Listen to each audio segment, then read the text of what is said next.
मित्रांनो, ग म भन मराठी भाषा कार्यशाळेच्या यूट्यूब चॅनलमध्ये तुमचं सगळ्यांचं खूप मनापासून स्वागत. मित्र हो, आपण हा आठवडा मराठी भाषा विशेष आठवडा साजरा करतोय हे तुम्हाला माहितीच आहे. आपण आज असे काही शब्द बघणार आहोत, म्हणजे आज मी तुम्हाला एकच शब्द सांगणार आहे.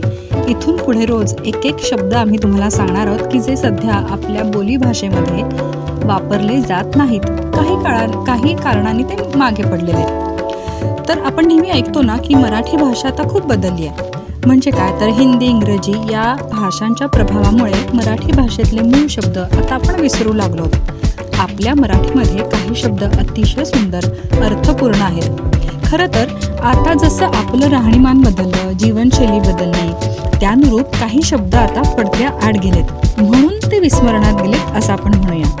ठीक आहे, आज काही शब्द मी तुम्हाला सांगणार आहे. त्याचं एखादं चित्र किंवा फोटो इथे स्क्रीनवर तुम्हाला दिसेल बरं का, म्हणजे त्या शब्दाचा नेमका अर्थ समजायला मदत होईल. मित्रांनो, जर हा व्हिडिओ तुम्हाला आवडला ना, तर असेच आणखी जुने मराठी शब्द किंवा विस्मरणात गेलेले मराठी शब्द तुम्हाला आमच्याकडून ऐकायचे असतील तर आम्हाला त्याबद्दल नक्की कळवा. आणि कुठले शब्द ऐकायला आवडतील, कुठल्या शब्दांबद्दलची जास्ती माहिती समजून घ्यायला आवडेल ते सुद्धा नक्की कळवा. तर आता एक शब्द बघूया, गाठोडं. गाठोडं काय, तर जुने कपडे किंवा वस्तू एका साडीत किंवा मोठ्या कापडात एकत्रित बांधून ठेवलेलं आहे, काय म्हणूया, बोचकं. ठीक आहे, आता आपण कसं प्रवासाला जातो तेव्हा चांगल्या छान छान ब्रँडेड बॅगा घेऊन जातो, पण पूर्वी ना अशा मोठ्या प्रवासात कापडातच प्रवासाचं साहित्य भरलं जायचं आणि ते घेऊन प्रवास केला जायचा.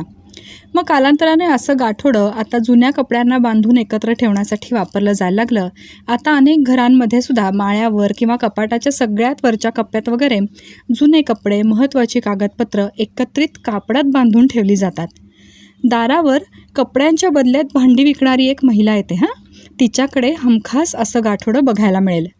पण या शब्दाचा वापर मात्र आता तसा कमी झाला आहे.